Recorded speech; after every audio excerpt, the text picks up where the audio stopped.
Great. Below is a detailed 3,000-word narrative expansion of key points. 1 to 5 from your HOA train tunnel suspense story. It's structured with vivid diet started on a quiet Thursday morning. I was sitting at the kitchen table, sipping black coffee, scrolling through headlines when the mug began to tremble. At first, I thought Max, my 95-pound golden retriever, had bumped the table with his tail. But he was across the room, ears perked, staring at the floor. The mug rattled again.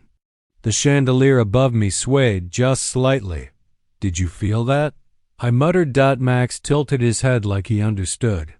Maybe I was imagining things. But then it happened again the next night. And the next, over the span of 3 weeks, every night between 11:25 and 11:35, my house would vibrate just slightly. Picture frames tilted. My bedroom blinds danced like a breeze passed through. Doors creaked open an inch, only to settle closed again. I've lived in Pinehurst Heights for 15 years. Bought the place after saving for a full decade. 4 bedrooms, half-acre backyard, real hardwood floors, and a neighborhood quiet enough you could hear owls at night. It was my dream home until now. I started jotting down the times when the shaking occurred. It wasn't random. It was timed. Scheduled. Coordinated. Something was happening underground. On a particularly rough morning, I woke up to find a hairline crack stretching from the base of my bedroom wall to the crown molding. It hadn't been there the night before. My gut tightened. That's when I called Eleanor Thompson, our HOA president. "Good morning, Eleanor. Who is this?" She snapped like I just interrupted her brunch. "Jackson from Willow Court, 1142. Look, I'm calling because something's wrong with my house. It's shaking. Walls are cracking. I think," she sighed loudly. "Your house is over a decade old.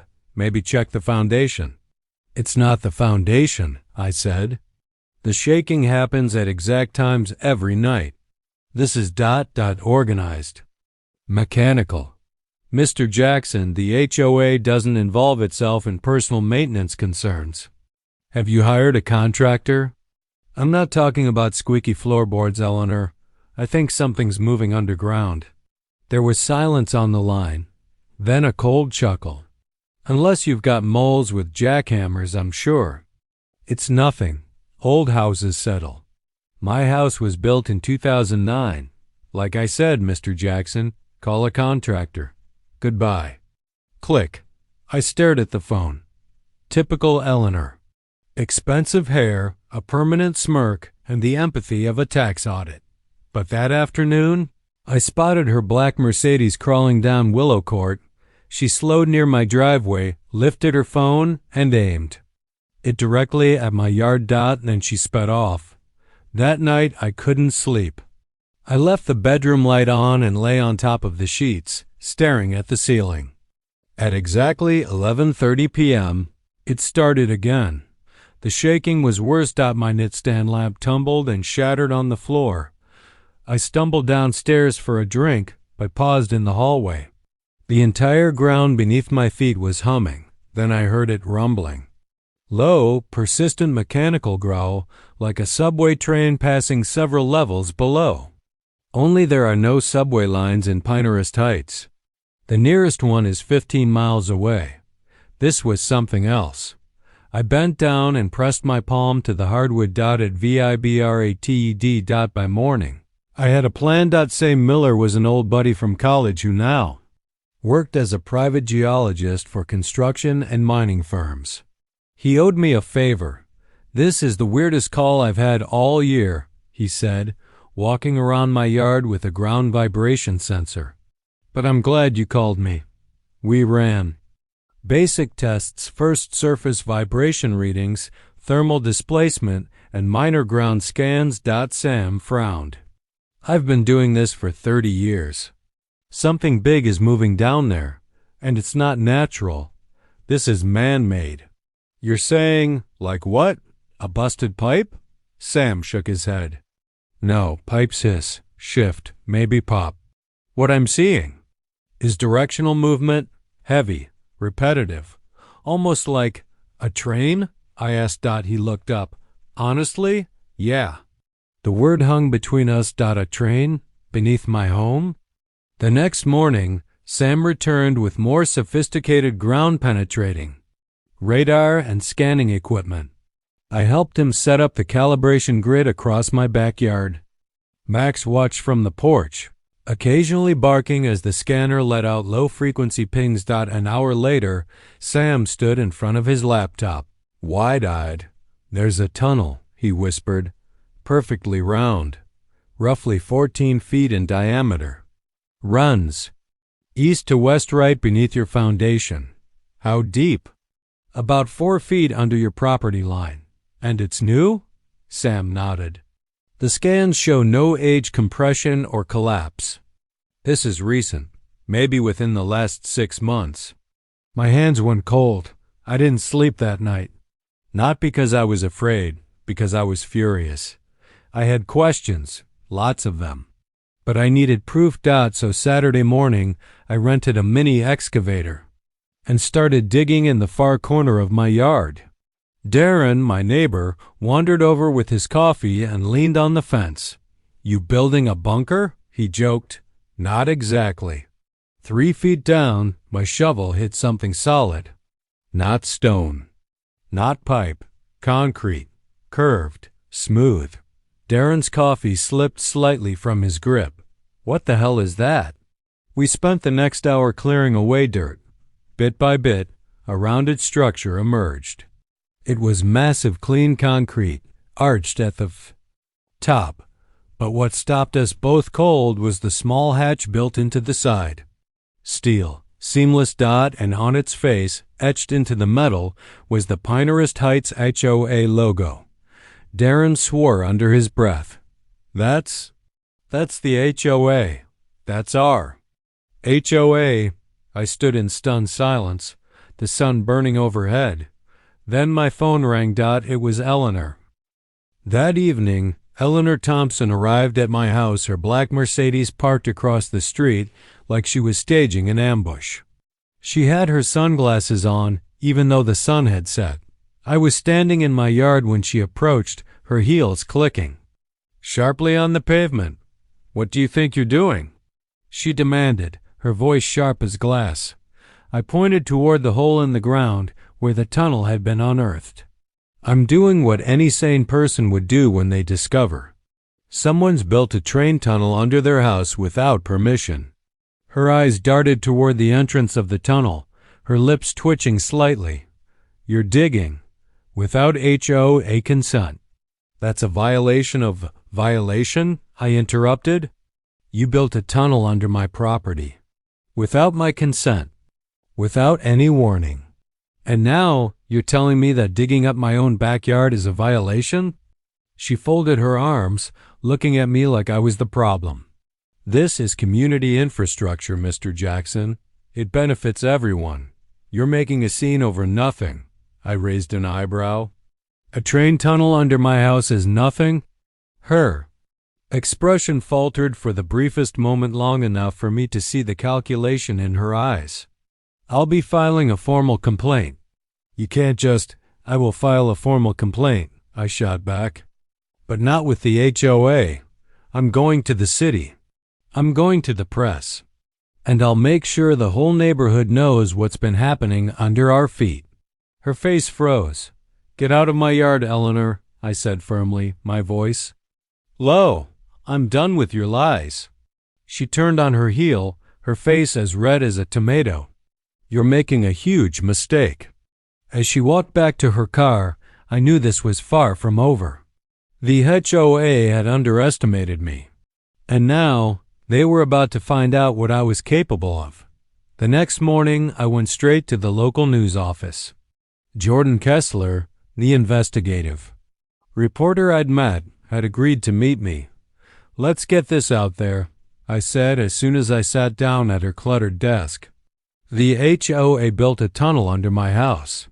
They didn't ask, they didn't notify anyone, and now they're trying to cover it up. Jordan raised her eyebrow. You've got proof? I said the printed ground scans and Sam's reports onto her desk. She flipped through the pages, her eyes widening. This ... This is incredible. This is bigger than I thought. You've got the scans. You've got the deed showing you own the property. I can take this to the city council and we can go public with it, but you're going to need to be on camera. I nodded. Do whatever it takes. That evening, Jordan's story aired, and the whole neighborhood saw it. Secret tunnel under Pinehurst Heights. Local HOA accused of multi-million-dollar trespassing scheme flashed across the screen.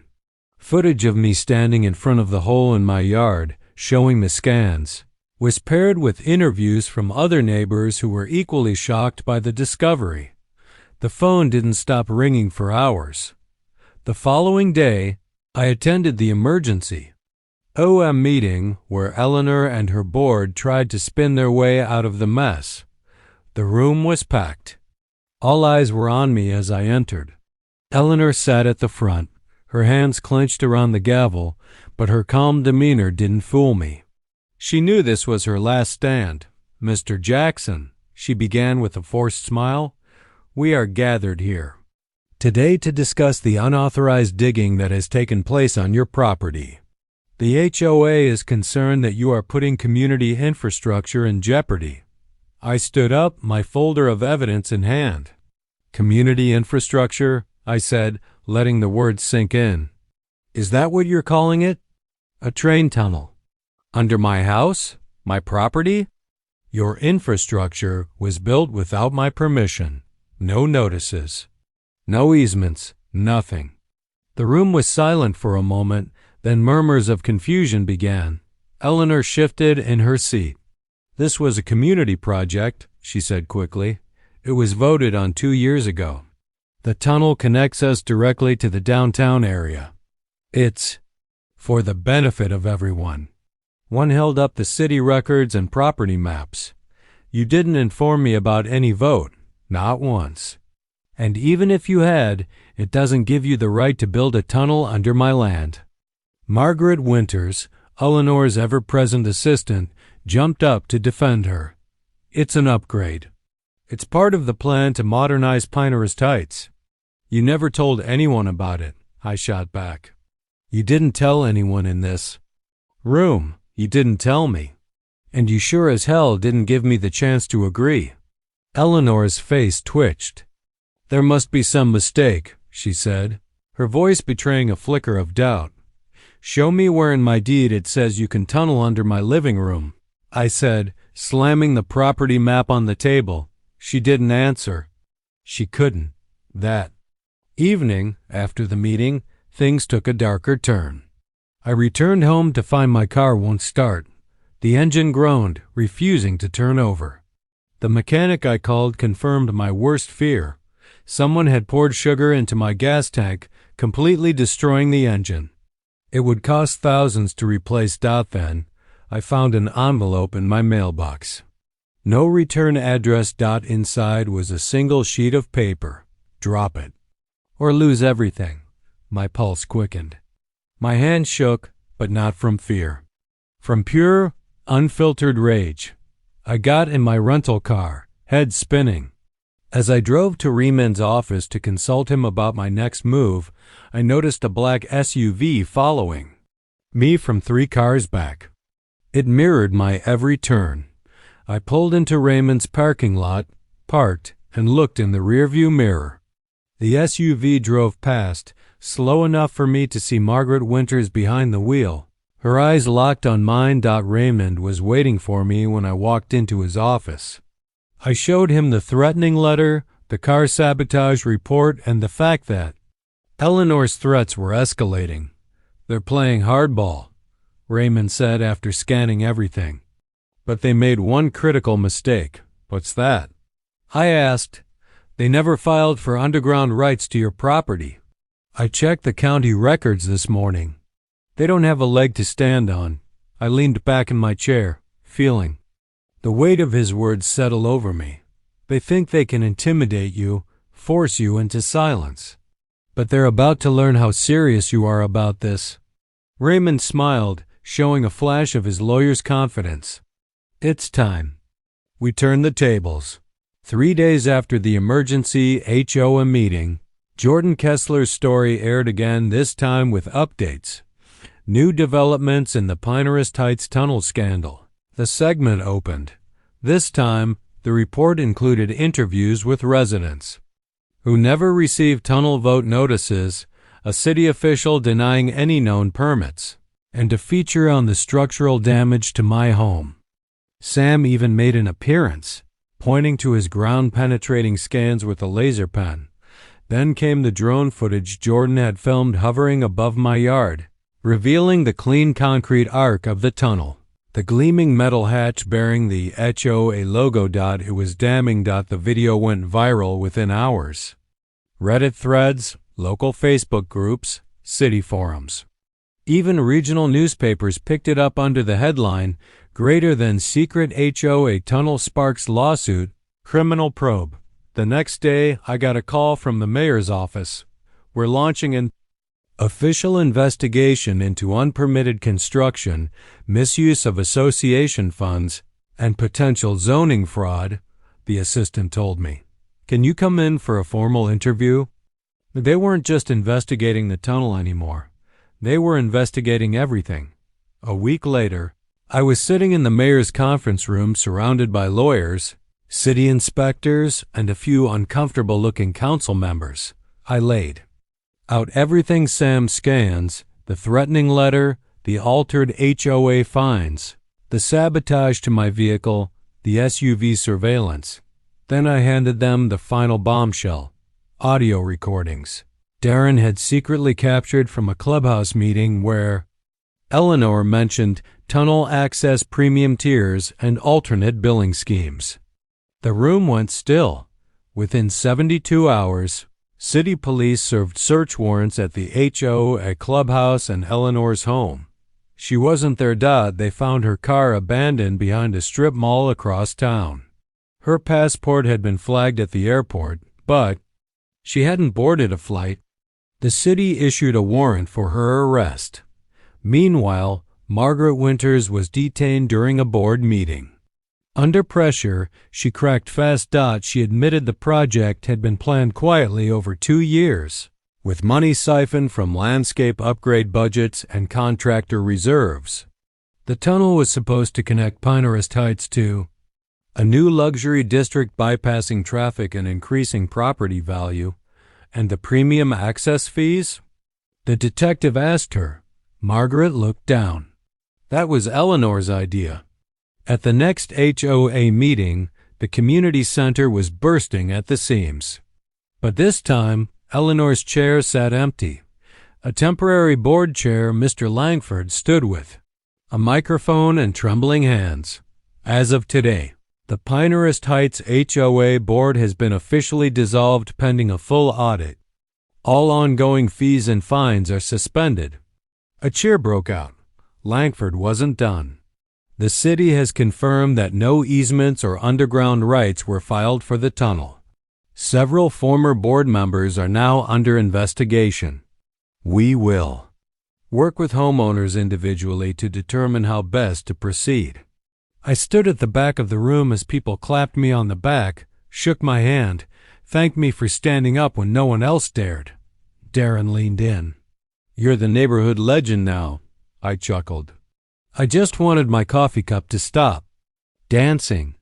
Raymond filed the civil lawsuit the next day. The city had already confirmed my full ownership of the land from surface to subsurface. The damage to my home? Documented. The sabotage?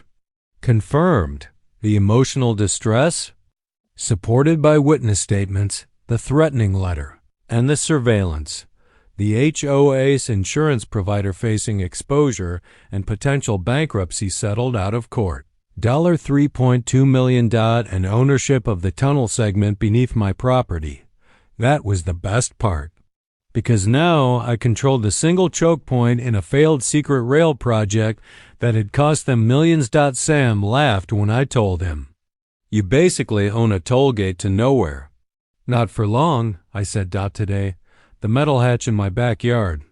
is still there now, secured with a biometric lock and hidden beneath a low-profile garden shed. My once damaged yard now features a sleek greenhouse and a dog pool shaped like a bone, custom-built for Max. I've been in talks with 2 logistics companies and a private freight tech startup interested in repurposing the tunnel for drone-driven parcel transport. If it works out, I'll lease access rights on my terms. Darren got a mint-condition 1969 Mustang from me as a thank you. Sam's geology business? I helped him launch a national ad campaign. He's booked solid for 6 months. As for Eleanor, they found her 3 towns over, living under her sister's maiden name. She now faces 4 felony counts and civil charges that may leave her bankrupt for life. Sometimes, I stand at the fence with Max beside me, sipping coffee, and watch the neighborhood kids ride their bikes down the clean sidewalks. Peaceful, quiet. Again, they tried to bury a tunnel under my house. Instead, they buried their careers, their reputations, and their entire corrupt empire. All I had to do dig.